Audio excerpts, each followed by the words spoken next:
एक बकासुर नाम का दैत्य आता है बगुले का रूप धारण करके। वो कहते हैं ना बगुला भक्ति। बगुला सदैव पानी में एक पैर से खड़ा रहता है, परंतु कोई कहे कि भैया इसकी भक्ति चल रही। ना जी, भक्ति नहीं, वो तो अपने शिकार के तलाश में खड़ा हुआ है। कब वो शिकार उसके हाथ में आए, कब उसका पान कर जाए, इसको कहते हैं बगुला भक्ति। मरकट बैराग। मरकट बैराग क्या है?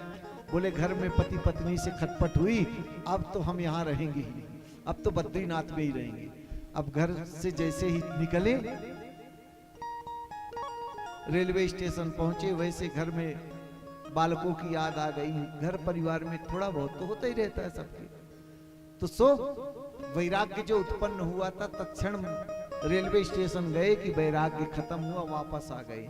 वो कौन सा वैराग्य है? बोले मरकट वैराग्य।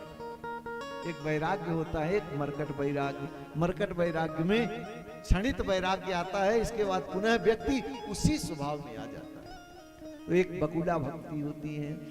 देखने वालों को लगता है बड़ा भक्त है, लेकिन बगुला तो बस शिकार के तलाश में महाराज है। प्रभु ने जाकर के बगुला जो बैठ करके कंस के द्वारा भेजा गया, उसका भी उद्धार करते हैं। एक अघासुर नाम का दैत्य जो अजगर बन के आया, एक सुंदर सी मुख को फैला करके गुफा बना करके बैठ गया।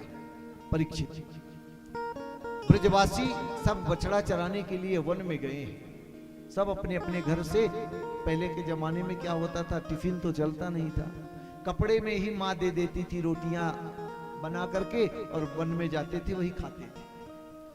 सब सखा उनकी ग्वाल मंडली है। अब सबके घर में एक तरह तो भोजन बनता नहीं। किसी के यहाँ कढ़ी बनी है तो किसी के यहाँ सब्जी बनी है, किसी के यहाँ दाल बनी है तो किसी के यहाँ नमक रोटी ही। सब अपना अपना ले जाते हैं और जाकर वन में एक साथ बैठ करके और एक साथ ही गोविंद के साथ भोजन करते हैं। लेकिन परीक्षित ऐसे वैसे भोजन नहीं करते। हर सखा को लगता है कि मेरे साथ, मेरे बगल में गोविंद बैठे। तो जितने सखा हैं, हर सखा को लगता है कि मेरे बगल ही में गोविंद बैठा। सबके मनोरथ को पूर्ण कर रहे हैं। क्यों? क्योंकि ये जो सखा हैं, ये इनके एक जन्मों का पुण्य नहीं है। ये पूर्व जन्म में बड़े बड़े संत थे, तपस्वी थे, मनस्वी थे। आज उन्होंने वही प्रभु से वरदान मांगा था कि प्रभु का अंग संग मिले। आज उन भक्तों के मनोरथ को पूर्ण करने के लिए प्रभु कृष्ण बनकर के, ग्वाल बाल बनकर के गाय चरा रहे, बछड़े चरा रहे हैं। परीक्षित वह अघासुर नाम का दैत्य एक बड़ी लंबी गुफा बना करके मुख फैला के बैठ गया। अब ब्रजवासी गए जाकर के, और प्रभु तो एक वृक्ष की छांव के नीचे बैठे हैं। ब्रजवासी उस गुफा की ओर जा रहे हैं। प्रभु समझ रहे हैं कि वो गुफा नहीं है, अपितु कंस के द्वारा भेजा हुआ बकासुर नाम का दैत्य है, ये अघासुर है। आवाज लगा रहे हैं, फिर भी ब्रजवासी मानने वाले का। जाकर के एक ब्रजवासी कहता है, अरे ब्रजवासी आपस में ही बच्चे बात करते हैं, भैया आज तक गाय चराते हो गया, लेकिन ऐसी गुफा हमने कभी नहीं देखी। इतनी गुफा का टाट वाट। अब उस अघासुर जो सर्प का, अजगर का रूप धारण किया है, कोमल कोमल जीभ है, जीभ फैलाया है। एक ब्रजवासी उस जीभ के ऊपर पैर रखता है तो कहता है, भैया ऐसी गुफा नहीं दिखी, इसमें तो गद्दे बिछे हुए हैं। एक ब्रजवासी उत्तर देता, भैया जो बड़े बड़े सिद्ध महात्मा होते हैं ना, तो अपने जाने के लिए रास्ते में गद्दे डलवा देते हैं ताकि कहीं कंकड़ वगैरह ना चुभ जाए। एक ब्रजवासी कहता, भैया ये तो जीभ ठीक है, गद्दे तो ठीक है।